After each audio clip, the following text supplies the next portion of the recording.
because that's probably easier. Last time I tried recording on my computer, it took me about 3 hours to send an email. Okay, so I shall pass over to Victoria to be able to give us our talk for today. Thank you. Thanks, Victoria. So we're a really small group, and I find it easier to do talks if it's more in tune with what it is you want to know. So I'm more than happy if you unmute yourselves all together, or whenever you want to ask a question, just ask, because it's probably easier if you ask what you want to know when you want to know, rather than I just talk at you and maybe it's all stuff that you already know, or all stuff that's well over your head, or everybody's like asleep by the time we come back. So I am going to attempt to share my screen. I have got a small presentation, but it's small and fairly vague, so that we can be a bit flexible about what it is we cover. No, that didn't work, did it? Right.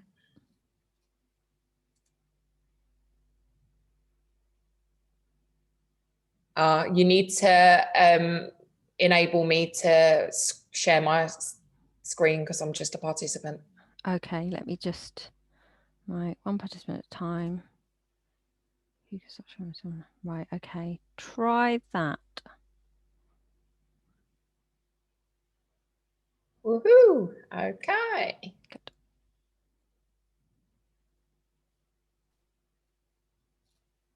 Let's do it like this.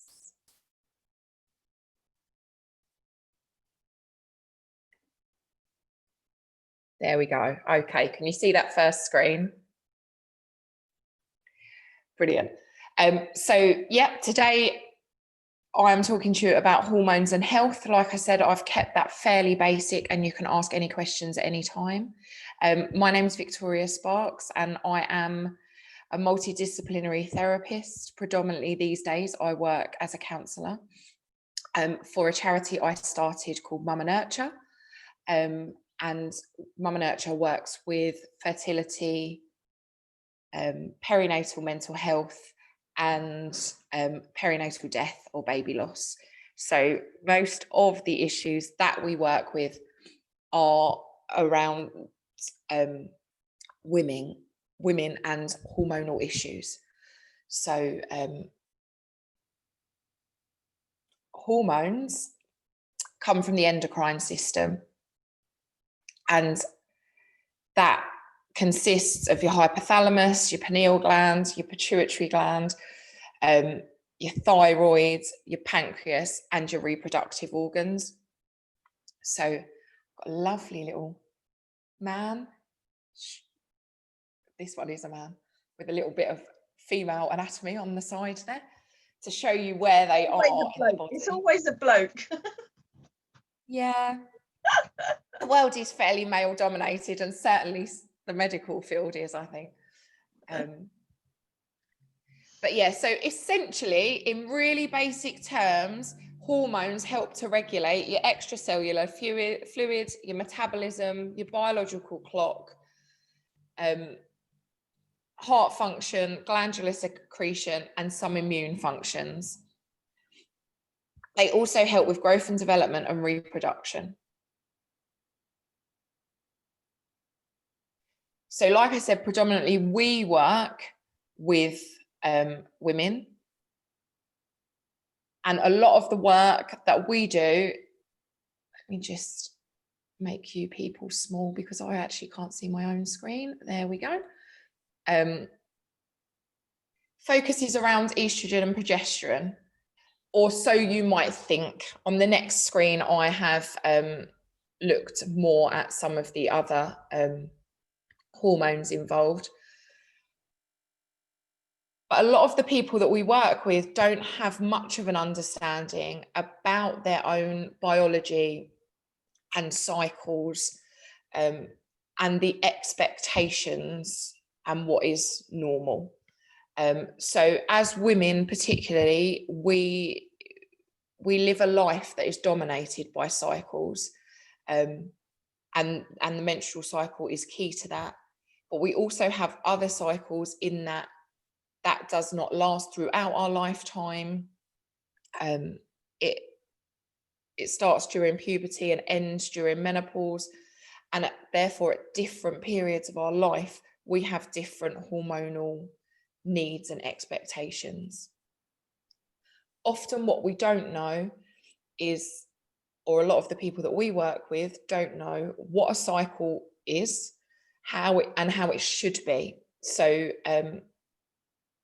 ideally a menstrual cycle would be 28 days with ovulation in the middle and a 5-day bleed, and a bleed should be red blood first and then brown if there is any.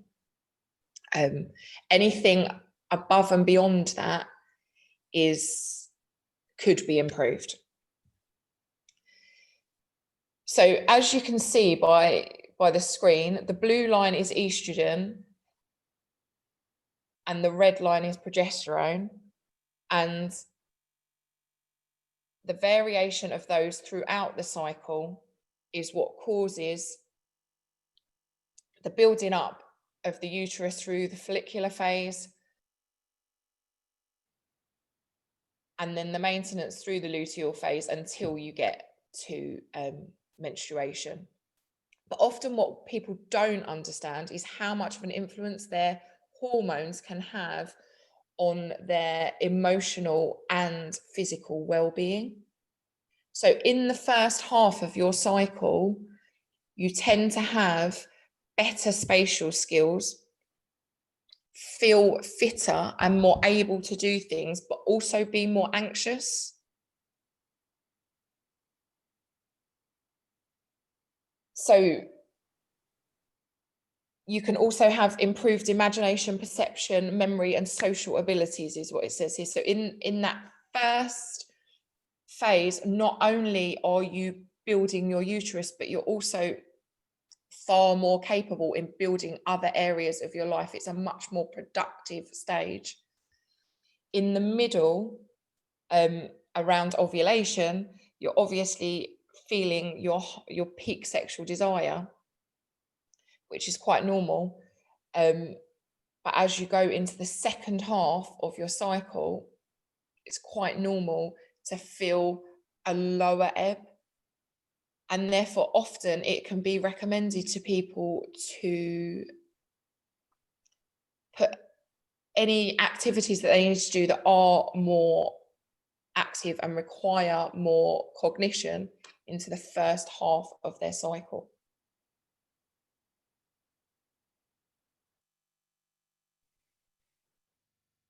So, like I said, we work predominantly with people around reproductive issues, and therefore it can be thought, and it's quite easy to understand why, that all issues that we work with may be to do with estrogen and progesterone, but actually hormones and their activities all interlink with each other. So with estrogen and progesterone, the levels change throughout a female lifetime. Like I said, as a child, you wouldn't have the same cycle to follow. That happens at puberty. It may then happen for a very long time. So, on average, kind of 30 or 40 years. And then after menopause, you tend to have lower levels of estrogen and progesterone in your body anyway, which in itself can bring its own issues. One of the main problems with the balance of the reproductive hormones is estrogen dominance, which is obviously related, or maybe not obviously, to lower levels of progesterone, and can be caused by a series of things. So it may be external exposure to estrogen, and that might not be natural estrogen. It may be toxins that act like estrogen. So if you think about pesticides or hormones fed to animals that they then may ingest, that in turn can have a massive impact on your hormone balance. Poor estrogen elimination can also cause that. And so can the decrease in progesterone. So stress signals the body to make cortisol, and cortisol is made from progesterone. So high levels of stress often mean low levels of progesterone, which can be a problem. So if we move across to the hormones from the pancreas, those are insulin, I can't even speak today, insulin and glucagon, which maintain blood sugar or blood glucose levels. And the main issue with that is diabetes. And we've all heard a lot about diabetes. However, what we might not know and understand is that estrogen can mimic sugar in the blood, and therefore maintaining your blood sugar level can also help with the balance of your reproductive hormones. If we move on to the hormones from the adrenals, that's cortisol, I'm not good at pronunciation, but aldosterone and adrenaline, which are clearly really effective in fight or flight, and that's what it was designed for. I'm pretty sure we all know about our instinctual response to danger. However, in modern times, we don't tend to face those type of dangers, and often what people are living under is chronic stress. That has a huge amount of symptoms physically and emotionally. However, also, as I said earlier, stress can bring a lower level of progesterone, which can cause problems within the balance of the reproductive hormones. And last but not least, we have hormones from the thyroid. So the main ones here are T3 and T4, and essentially the hormones from here are to regulate your metabolism, and issues there are hyperthyroidism, hypothyroidism, and goiters. So goiters, you probably know about, are kind of big lumps on the throat. So they're one of the most obvious signs that there is some sort of hormone issue. And as with all terms medical, hyper is an overactive and hypo is an underactive thyroid. But the symptoms of hyper or hypothyroidism can often be mistaken for different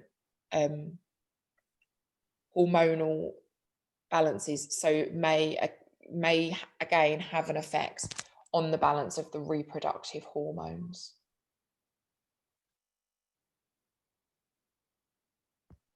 So what can we do to improve our overall hormone balance? It's essential that you understand the root cause of the issues. So as I said, many of the hormone imbalances can impact each other and or be mistaken for each other, and therefore we're lucky enough in the UK to have access to free healthcare, and some of that can be exploratory, so it can be well worth finding out exactly what your issue is about and what you may need to do to rebalance that. And it may be that you can take supplements that can help. Detox can help, as the liver obviously flashes to help with hormone balance, and if the body is overloaded with toxins, that can become harder to do. And as I'd said earlier, there's a lot of external things that can mimic hormones within the system, and it can really help to clean out the system and start afresh.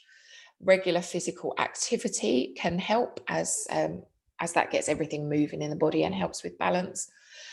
And so can mind and body balance and stress reduction, which essentially is where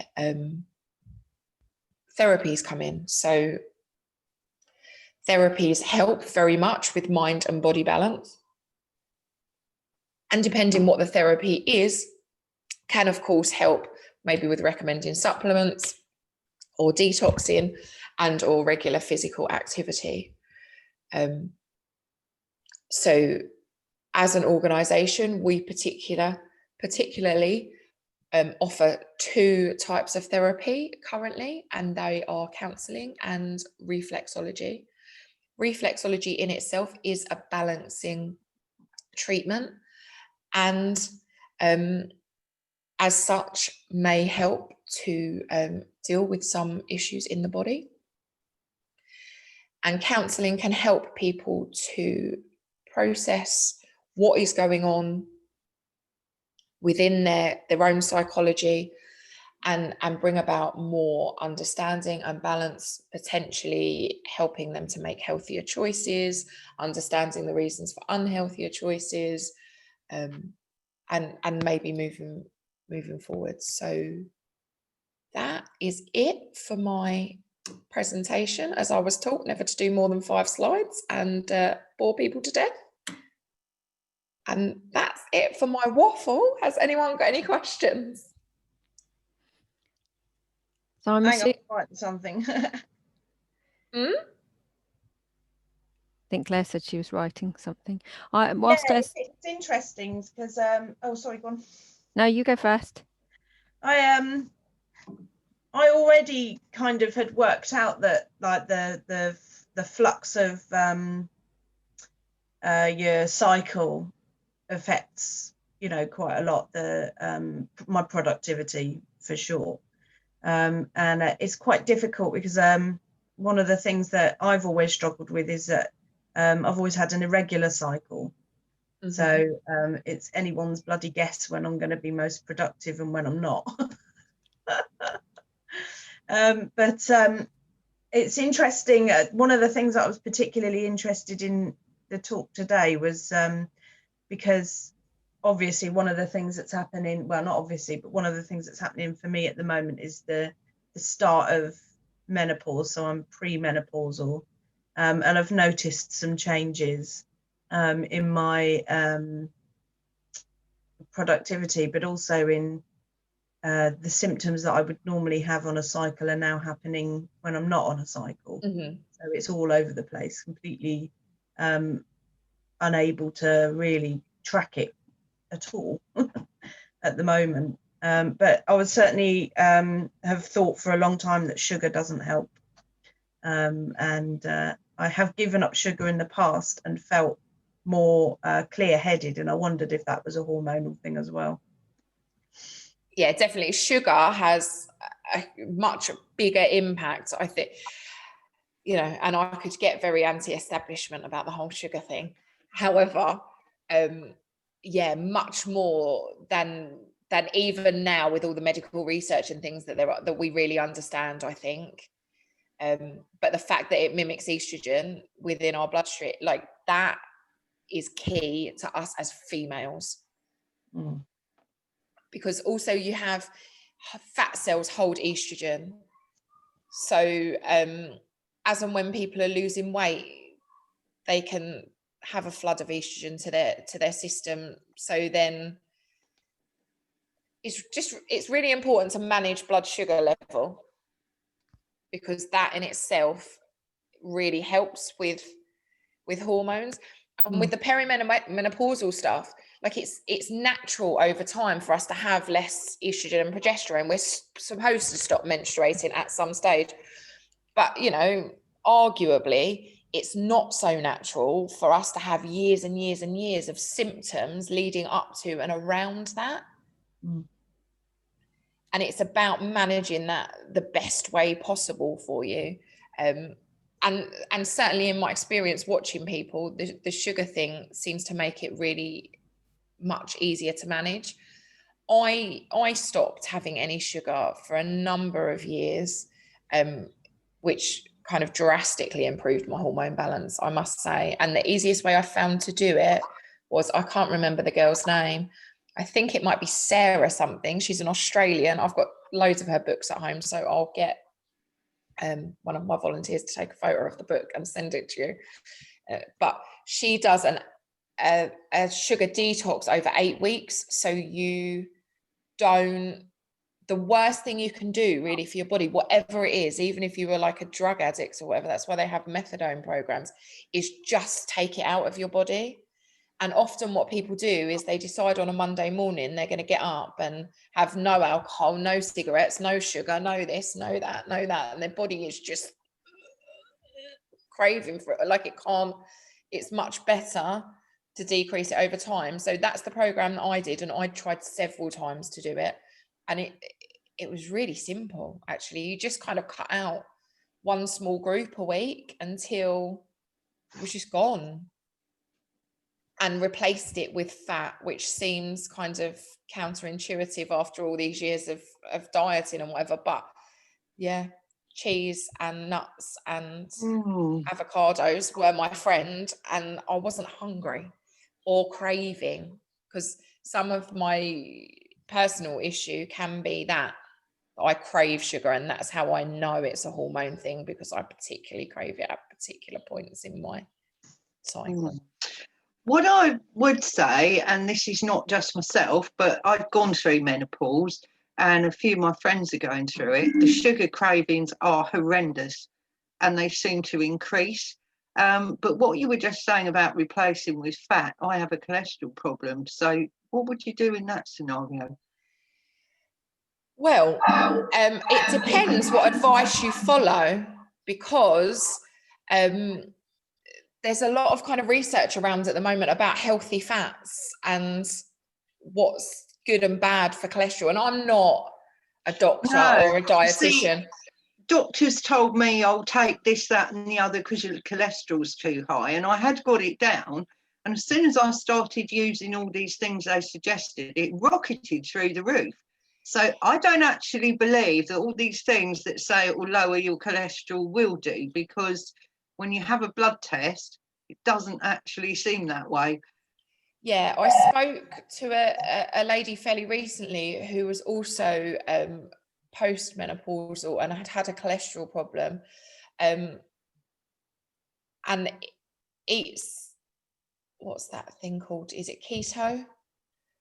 Where like, it's really kind of, it's a lot of the things that a doctor would tell you not to eat. So eggs, avocados, nuts, those sort of healthy fats that I was talking about. She's got this is just hearsay, you know, from somebody telling me that. I don't know. And like I say, I'm not.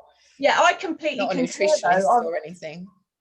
You know, I was interested years ago in the when low carb first came out. So I did bought the Atkins book, and that was pretty extreme, and didn't really include enough like vegetables for my liking at the time. But it did work really well for me, and I probably should have stuck with it longer.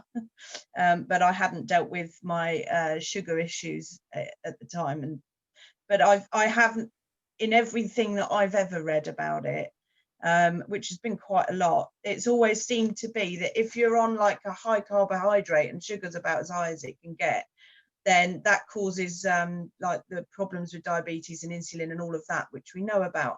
But if you're low fat, then for weight it's fine, but as soon as you introduce fats, because fats cause the taste, they make things taste nice, don't they? And so that's when you have to lower the carbs. So it's almost like it's a balance between the two. I suspect, and I don't know again because I'm not a doctor, but everyone I know who's been put on statins, I don't know if you're on statins, Helen. No, I don't take anything. has had a rotten time, and I know a lot of people that have been recommended to be put on statins for cholesterol because they're diabetic, even though their cholesterol is fine, just in case, which I think is crazy. Yeah, no, I don't take medication. Yeah, so a lot of the kind of different things that I've read, a lot of it is focused around just eating real food and just. Yeah, I do usually make my own, and I eat really healthy stuff, loads of fruit and vegetables and that sort of thing. Yeah, there's a lot to suggest that a lot of our problems that are hormone related are to do with how processed our life is, not just our food, but our whole lives. Like, we sit in front of computers all the time. We're quite static, so we're not moving enough. We're eating heavily processed foods. Everything is.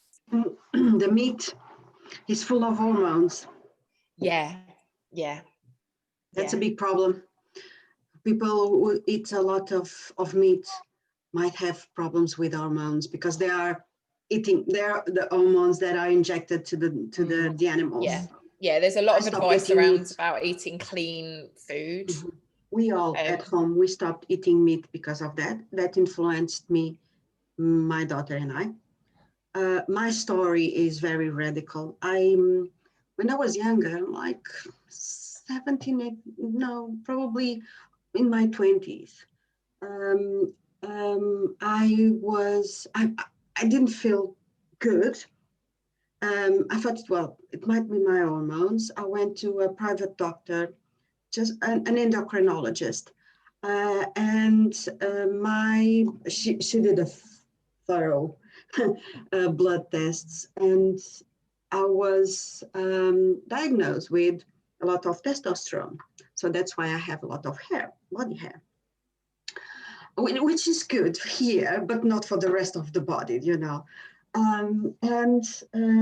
I started to, she gave me a pill, contraceptive pill, but it didn't work very well because I had still my period. So it's the pill that you take for 21 days, I think. And then it allows the cycle. The problem is that, it improved my problem with testosterone, but not with my mood and all the things that I was living in. And I got married, and I wanted to have a kid, so I had my daughter, so I stopped. And with pregnancy, giving birth, and all the problems that I had, I didn't focus on my hormones. But I always knew that my testosterone levels were higher because body hair. I thought, well, with age, hair will disappear eventually, blah, blah, blah. So, but not the rest. All the moods, that desperation feeling, that angry feeling that I was feeling all the time. Well, here, since I'm here, and I was before coming here, I was already focusing on my hormones and seeing what everything was. And I had some levels that were not very good. So here at the GP, I told her, I have problems with hormones. I have high levels of testosterone, blah, blah, blah. I always feel like this. She did like simple hormone exams, and it didn't show anything special. Oh, you have nothing. Because I have to go to my country every year to see my family, I also do my yearly exams because we are obliged to. Every year we have our everything, blood test, and well, many things. So, and my hormones were out of control. I was desperate. I don't want to have hypothyroidism, hypothyroidism, whatever. So, but when I received the blood test, because we received at home, was the day before coming here. So I went 2 days later, I went to the GP and I showed her, because numbers are numbers. You don't need to know other language, and the names are the same. She may, no, I can't accept those blood tests. You have to do it here. Okay? She did the same. She didn't. She did the simple ones that doesn't show much. And when I went there for the results, she said, everything is normal. And I said, it might be a miracle because I'm having problems of hormones all my life. A week ago, I had all out of control. So now you're telling me there's nothing. Might be a miracle. And because I said it might be a miracle, she was like, oh, okay, let me give you some contraceptive, the ones of blah, blah, blah, blah. And she gave me the 28 days to stop my period. Okay. I asked her that, give me something to stop my period because I can't live with a single 1 week in a month of being a proper person. She gave me, well, she was very happy to giving me this because I said it was a miracle, and she felt like, okay, let me give it to her. My life changed. It took me a year to stop the period, but my life changed. It was better than therapy. You know, my daughter have even worse problems than me. And when she started to see that I was getting much better, because she could see it, you know, she started to study at university, and they had a full week of hormones and things like that. She started to see how she could have the implant to stop her period.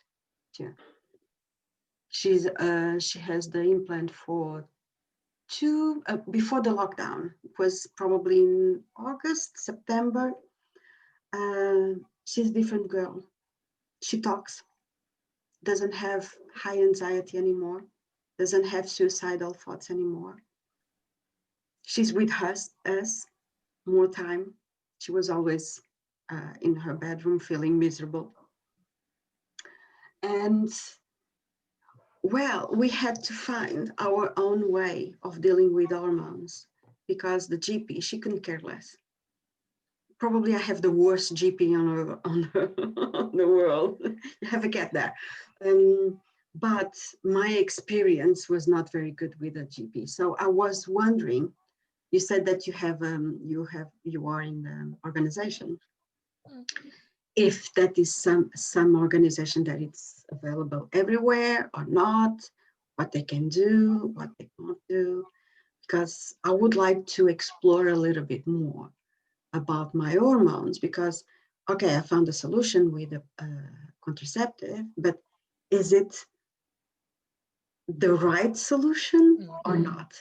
How can I investigate this? Okay, so I do run an organisation, but we work predominantly around kind of reproductive issues, so infertility and kind of perinatal mental health and death. And we don't do any kind of exploratory tests or therapies. Most of what I've learned is because of the subjects we work with, and hormones are hormones throughout our kind of lifetime. I have some concerns as a therapist, a female and a human being, about the fact that the way we found to resolve hormonal balance issues is to put in more artificial hormone.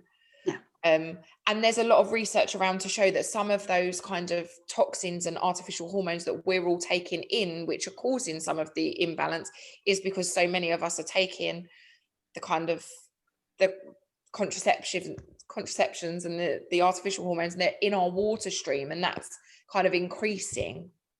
And I think the reality is we don't know what the impact of that will be long term on us personally or the wider populace. Does that make sense?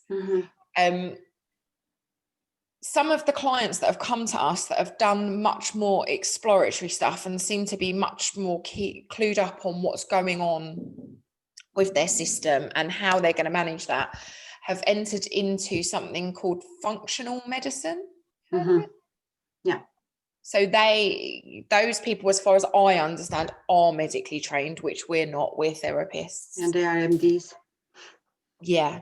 And they can do tests and then explore with you Because in reality, the way that I see it, and I may or may not be right, we are all the sum of our own experience. In the same way we are psychologically, that's how we are physically. And therefore, that's why these kind of blanket answers aren't necessarily solutions for us. Because if we just take what everybody else takes in that, a bit like Claire said earlier about statins, you know, so statistics show that that works for a proportion of people. So then that becomes the answer for everybody. But for some people, that'll be okay. And for some people, that'll be really damaging. Yeah. And we don't necessarily know. Whereas the way I understand it with functional medicine, it looks at you as a whole person, explores what you need some exploration around, and kind of where you need to work medically. We're much more kind of solution focused, you know, like we offer at the moment, we're really limited in what we offer. So we're kind of counselling, and we were doing some reflexology, which are hugely beneficial, but they're not going to tell you the answers. Does that make sense? Okay. Well, I was expecting that my GP would refer me to a specialist. I think no, it's like it's between GPs and nurses, and that's it. You know? Yeah, and I think it really, really depends who your GP is and how invested they are in what. I think, like the rest of us, GPs are people that have more or less of an interest in different things. So if you happen, I don't know, to have regular headaches and your GP has a massive interest in neurology, then it might be that you just happen to have the right tests and get sent to the right person. But if you don't, and I think often the reality is GPs are really, really overworked and only have minimal information on a lot of things. So we work with people regularly that have been referred for IVF that might have had several rounds of it. It may be even self-funded, and their doctors never asked them. You know, they've done tests, they might have found out about their period, but you know, like some of the women we work with, they don't know what ovulation is. Just paid out 40 grand for 4 rounds of IVF. How did you ever know when you were having sex in the right time? Yes, sure. Yeah. Like, they're not asking often, you know, it's so much of a kind of conveyor belt. People just aren't being asked that. And I would question sometimes when it's a specialist area, if the GP even knows. Do you understand what I mean? Like, because it's personal to you. So you'll be... Yeah. Well, yeah. I've done this research and we expect, because they're the expert, that they know that too.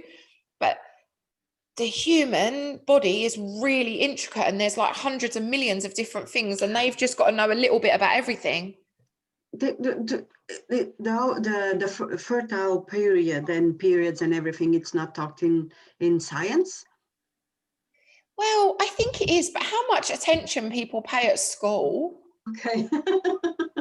I mean, I'm pretty sure we probably covered a cycle in biology at some stage in school. We got taught to put a condom on a broomstick. At my time, we didn't have that. Yeah, watched a horror movie of a lady giving birth. That was it. The reproduction system, we talked a lot, so we knew when was the fertile period and everything. So girls at their 12, 14, they all knew that, but we didn't know about condoms and things like that. Yes, different generations. Yeah, I'm not sure that sex education has got any better. They've made it younger and they do more of it, but I'm not sure the content and the context of what they teach is hitting the mark. Yeah. And a bit like at my school, my mum used to joke all of the time. There was a lot of pregnant girls at my school, and I went to a very good grammar school in my area. So it was like the best school you could possibly go to. And, you know, teenage pregnancy was seen as a failure of the poor people almost. Yeah. But my mum used to say the reason there's so many pregnant girls in your school is because they've all got broomsticks with condoms on in the corner. Has anyone actually told them they're supposed to put them on a penis, not on a broomstick? I don't think so. Oh, well, yeah. Well, It was all well, very different functional and generations, not different very educations. explained. Yes. Yeah. Yes. And I wonder now when some of the women that we see and some of the lack of knowledge there, I wonder if it gets to a certain age where either you haven't got friends or it's just so embarrassing you don't ask. I don't. Well, yeah. Well, I think it might be from education also, if it's taboo from their parents or not. We girls at school, we had a lot of not sex education or whatever. It was in science or biology, I can't remember. But we had to learn so much about the reproduction system and how it works. We didn't have pregnant girls at school. That doesn't happen. It might happen 1 in a million or something like that. Because at school, we have to learn so much of that. We have tests, we have exams, we have so much that girls don't get pregnant. So that's why I asked, don't you have this in science? Because we learned a lot. We knew every single thing about the reproductive system. Well, and I have to say, I started the charity because I don't have children, and that for me was a big struggle. And I naturally am an information seeker. So I have to say, when I first started the charity, I had made an assumption that there was a certain level of information that everybody would be aware of if they were trying for babies, certainly if they were trying and struggling. And I've had to reassess that assumption several times over the last few years, because it's just not the fact. And often the people with the lowest level of information about their own kind of personal biology and reproductive system are people that have already had children quite easily and then struggled, like really don't understand that about ovulation or what. Not everybody, don't get me wrong, but it's the interesting part that I think is that we don't know about ourselves. It's fascinating. It's like, oh my God, we are women, we should know about our body, how it works and everything. So it's not just, but I think men are easy. Well, and men have it quite easy. So, but even things like when we say to people, because men can generate sperm throughout their lifetime, and that's a 12-week cycle from production to ejaculation, and therefore, in theory, with a lot of issues, if there's sperm related, they could be improved by some basic lifestyle changes over a period of kind of 12 weeks. Makes sense, yeah? Okay, what can I do to improve my number of eggs or whatever? Women are born with the number of eggs that they have. People don't necessarily know that. All the eggs that we have, that we release, were created inside the womb. So our eggs belong to the, well, it's like our children belong to our mothers too, like, because it's part of them. So because all the eggs that we have, they were already formed. There's no creation of new eggs. Yeah. During our lifetime. But we genuinely, we have rephrased the way that we ask some questions, because at the beginning, there was an assumption that people had a certain level of information like that. They would know that. So when you're, one of the tests that they do in human terms is egg count. And clearly the reason for that is you start with however many eggs, and over the years, so if they do the egg count, then they can give you an idea of your potential fertility, because at some stage you're going to run out.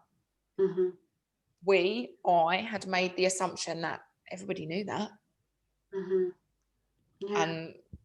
And actually several times have been challenged on that assumption, because no, people don't necessarily know. They're always learning. I'm still learning about my body too. It's all very interesting. I mean, certainly going back to the sugar thing and that mimicking, I think you said, was it estrogen? Estrogen. You know, I mean, I had a consultation with a naturopath about 2 months ago, and she said to me, you know, sugar actually stops, if you like, the bile acid being produced in the gallbladder, or it certainly creates a dysfunction with it, which of course is then used in the liver. And you know, I've tried to go sugar free, and the way I'm doing it at the moment is I tend to just allow myself most of the week off, and I've got rid of a lot of gluten because wheat has a lot of sugar in it, and then I have like Friday, Saturday, Sunday, where it's like it's my treat time as such.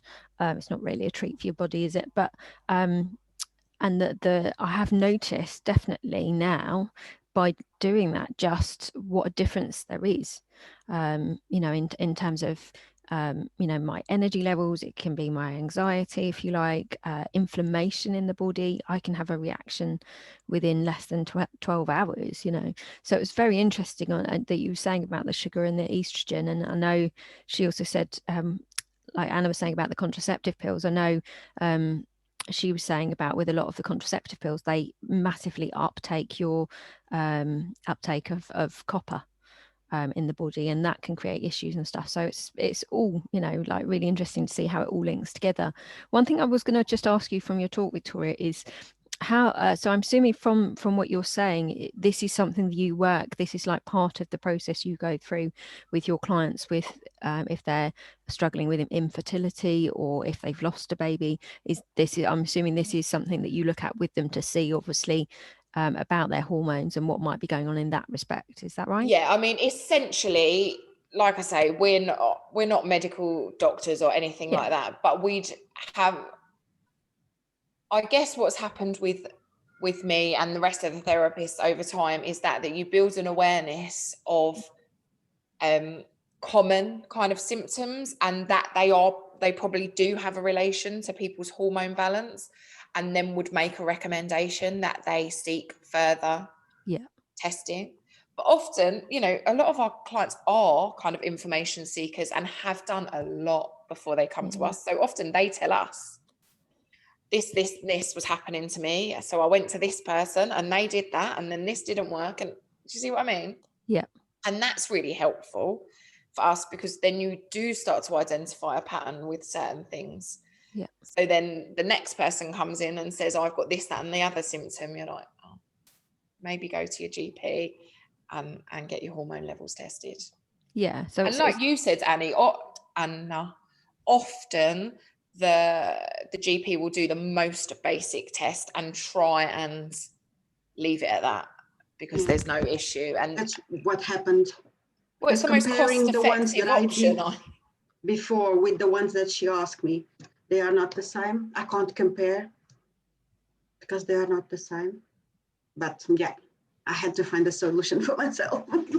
I had to be my own doctor. Yeah, and I think often that's the case for people. But certainly often with our infertility people, they're often in a process of, so the whole infertility thing, even if it's NHS funded, is private anyway. So they tend to have regular contact with a consultant that will run extra tests, or will say, oh, yeah, the test you want is you are entitled to it on the NHS. Go back to your GP and say this.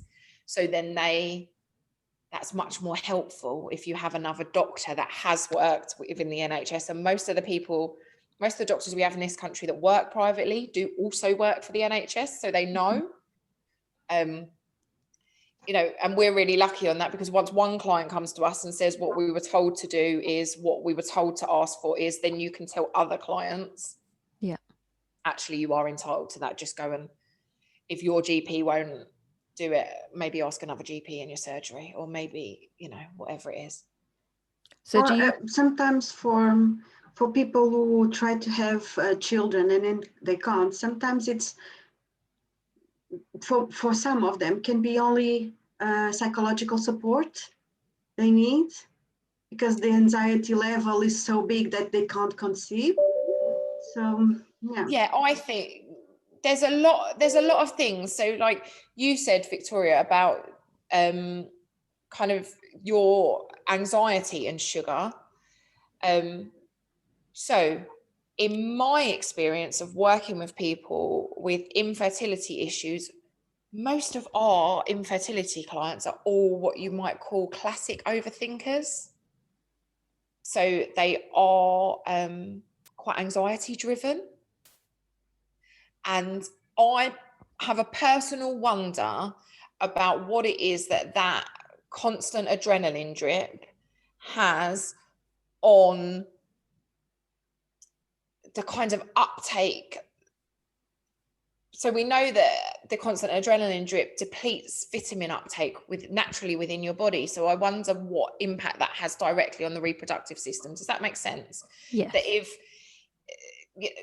if the classic old advice, just relax and it will happen, might have something to it, but it's just, you know, I know on a personal level, it's really, really hard to relax when you're in that position because it's just so bloody stressful. But yeah, so we offer counselling so that people can look at their ways of processing and things, and maybe over time that changes and dissipates that stress level. And also we offer hands-on therapies, because, you know, we're never allowed to say that hands-on therapy can be used directly to treat anything, but we know that at the very least, things like abdominal massage, they're going to increase the blood flow in that area, decrease the level of toxins in that area. It's essentially like cleaning your house before you move in. Mm-hmm. It's going to have benefits. Yeah. And often if you touch the stomach of a lady that is trying to conceive, there will be and then struggling, there's really cold patches, which means it hasn't got like a regular blood flow. Does that make sense? Like it's not like the whole surface of the skin is warm or neutral. Yeah. You know, reflexology, we know, at the very least, we know it's going to reduce stress. So, you know, in my mind, an hour of no stress that takes people out of that stress place has to in itself have a benefit. But we also know that what it may well do is bring any disorders into the body into balance. And the reproductive system is all that's checked within the medical field. However, all of our internal systems are interlinked, and everything needs to be working for everything to be able to work. Like your reproductive system is really tightly entwined with your digestive system. So, you know, there's a lot of kind of research about leaky gut and things like that at the moment. And some of that ties into the sugar stuff and the gluten stuff and whatever. And so it stands to reason that maybe if your gut is leaking, then you might not be able to conceive because it's a toxin. It would be putting toxin straight into the area. There's all sorts of things that really tie into each other, which often, I think, as we separate therapies or part of the body, we're only looking at one thing instead of looking at the whole person. That's what I was going to say. It is about treating the whole person, and you know, similar to what probably most of us do with our therapies is, you know, we have our expertises, and, you know, anything else that we kind of think, okay, actually I think that is more diet related. I'm not a dietitian, I'm not a naturopath, I'm not this, that, whatever, you know, so, you know, we refer them on. And I'm assuming even things like you know, from what you're saying, obviously, you know, childhood traumas and things like that, because of how we store things like that in the body is going to have an impact. And I suppose if they've already lost babies, again, you know, that is going to be a trauma, isn't it? You know, at the end of the day, which is going to increase the different things in their system and affect the vagus nerve. And so there'll be a lot kind of going on. So by the sounds of it, although you do the counselling side of it and working with that and the hands-on therapies, you've definitely got in your mind of the other things that might be playing out, that they can then tick off a list really of like, right, be referred, get that checked, you know. Yeah, I mean, we take each person as they are, so I'm not sure it's a checklist as such, but certain things would ring bells about certain things. Yeah. So like we also work with postnatal depression. So postnatal depression is often diagnosed as postnatal depression. However, often it's not a depression actually, but a trauma. Yeah. So like birth can be really traumatizing. It can be re-traumatizing if somebody's been sexually abused earlier in their life. Yeah. But to diagnose it as postnatal depression that has occurred following a birth with no specific trigger doesn't identify what the actual issue is. Yeah. And yes, all sorts of, I think one of the first things that, before I ever did this, I went on a course that suggested that women with infertility issues had mother issues. That was the root cause, the key cause, the whatever. And I think I did that at a time I was struggling to conceive, because like I say, I'm an information seeker. So I was very, let's go on this course, let's go on that course, let's see if I can find the magic answer. And I was a bit intrigued by that. I'm always interested by things, but I didn't actually think that was the right answer for me. Does that make sense? And not in a defensive way, like, no, you're not right because I've got so much shit to deal with, I can't identify it. Just in a, no, I'm not sure that's the thing. Yeah. But I can see that there could be things that could add to it. That is related with epigenetic events. It can be related with the story of your mother or one of your grandmothers. It's related with the ancestries and all the epigenetic events that you are brought from generation to generation. Well, and also other things. So like what I started to think about was when I was small, everybody around me had become a mum when they were really young and was a bit resentful about it and didn't have a particularly nice life or a husband, you know, like everyone was single mums. And I was like, this is not going to be me. Like, and what that belief had fed into my experience. So not in that it was a direct relationship thing between me and my mum, but of my observation of motherhood. Like it's not an agreement. You said to yourself, I don't want to be in this situation. So your subconscious takes things really literally. Worked on that and prove you right. So it works that way. Yeah. So does anyone have any more questions for Victoria? Oh, yeah, Claire? I don't have a question, but when we were talking about sugar, there is one of the therapists in the Therapist Network who specialises in sugar reduction and getting people off sugar. She did it herself because it was causing migraines and lots of problems with her body and stuff. And that's Tessa Seward, SEWARD, I think.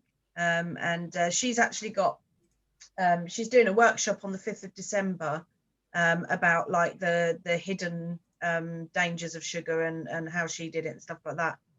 But she's also got a thing like, so I think it's like £4 a month, and she'll send sugar-free recipes. They're mostly plant-based to you to try. And she sent me one of the recipes to have a look at, and it was bloody lovely. And I didn't feel like I was missing out on anything. So I'll recommend her, even though she's not here at the moment to speak for herself. Yeah, she's lovely. She's really nice.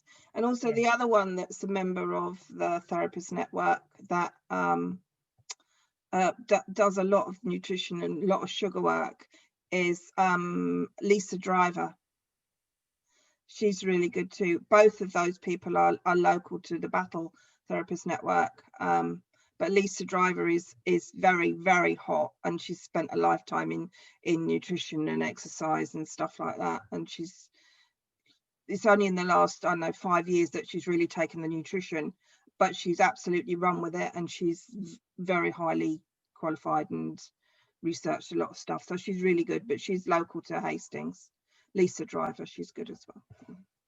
Okay, lovely. Thank you for that. I don't think I'm friends with Lisa Driver, but I've put her in the chat box so people can search her on Facebook. And also I've put Tessa Seward's Facebook profile in there. So if anybody wants to link with her, obviously you can just click on that link and that will take you to her, so you can do that. So just before we finish up your talk, Victoria, can you let people know how they would get in touch with you if they did want to chat more with you? I can indeed. I think everybody on here knows me. So I've got a professional Facebook profile. So that's Victoria Sparks. I think with the same photo that there was of me with this speech. I'm the leader of the Eastbourne group. So you can get me at the Eastbourne Therapist Network email address or contact@mamanurture.org.